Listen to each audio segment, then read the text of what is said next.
제3편 다윗이 그의 아들 압살롬을 피할 때 지은 시.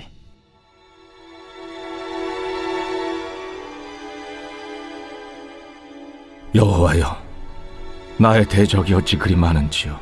일어나 나를 치는 자가 많으니이다. 많은 사람이 나를 대적하여 말하기를 그는 하나님께 구원을 받지 못한다 하나이다. 여호와여, 주는 나의 방패시오 나의 영광이시오 나의 머리를 드시는 자이시니이다. 내가 나의 목소리로 여호와께 부르짖으니 그의 성산에서 응답하시는도다. 내가 누워 자고 깨었으니 여호와께서 나를 붙드심이로다. 천만인이 나를 에워싸 진친다 하여도 나는 두려워하지 아니하리이다. 여호와여, 일어나소서. 나의 하나님이여, 나를 구원하소서. 주께서 나의 모든 원수의 뺨을 치시며 악인의 이를 꺾으셨나이다. 구원은 여호와께 있사오니 주의 복을 주의 백성에게 내리소서.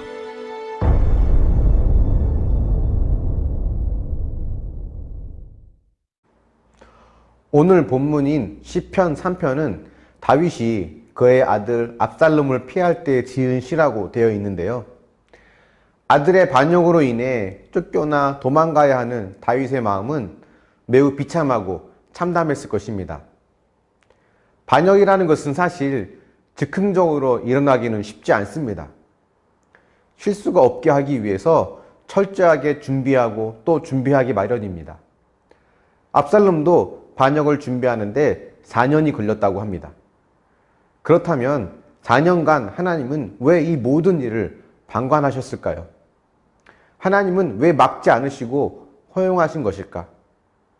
하나님께서 이제 나를 정말 버리신 것일까?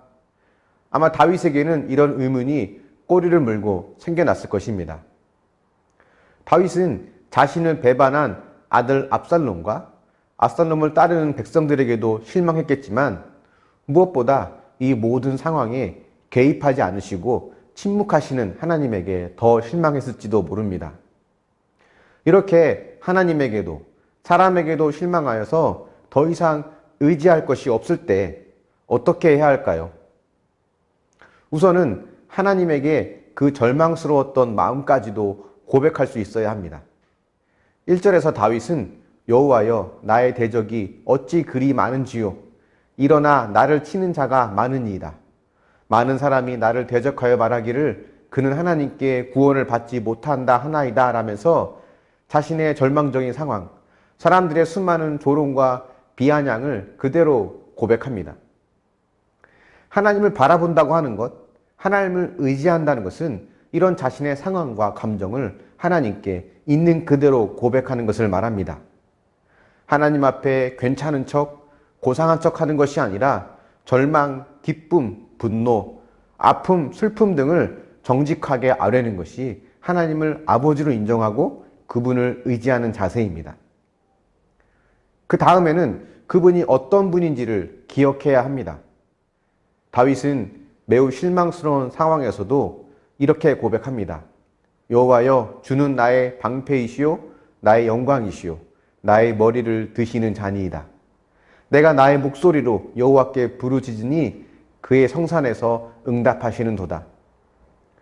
실패가 반복되고 성과가 나타나지 않을 때, 하나님이 계시지 않는다고 느껴질 때, 또 사람들의 비난과 조롱이 있을 때 사단은 거짓 메시지로 우리를 공격합니다.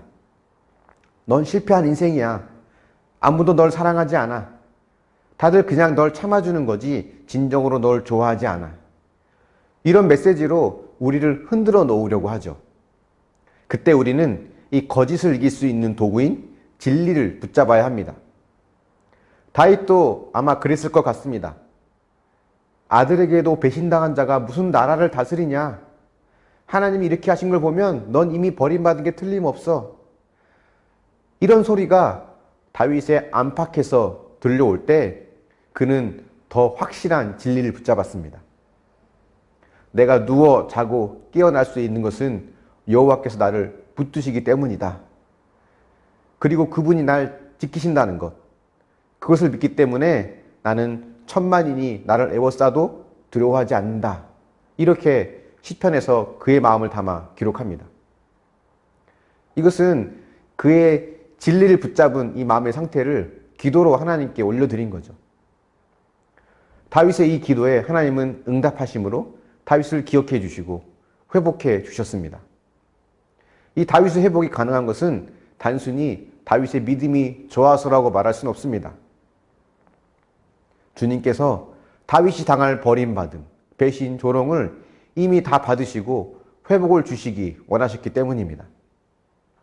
우리가 다윗이 당한 상황처럼 조롱과 배신, 슬픔이 다가올 때 나를 넘어뜨리려는 사단의 거짓 메시지에 속지 말고 나를 대신하여 모든 고통과 조롱, 슬픔, 배신을 몸소 당하심으로 나를 건져주시는 주님의 사랑, 이것에 대해서 우리는 신뢰할 수 있어야 합니다. 그것이 바로 우리를 자유케 하는 진리이기 때문입니다. 그걸 통해서 진정한 회복을 경험할 수 있기를 축원합니다. 묵상해 보십시오. 대적의 조롱과 배신으로 인해 어떤 고통을 겪었습니까? 그 안에서 나를 넘어뜨리려는 거짓 메시지는 무엇이었습니까? 또 반대로 나를 살게 한 진리의 메시지는 무엇이었습니까? 기도하겠습니다.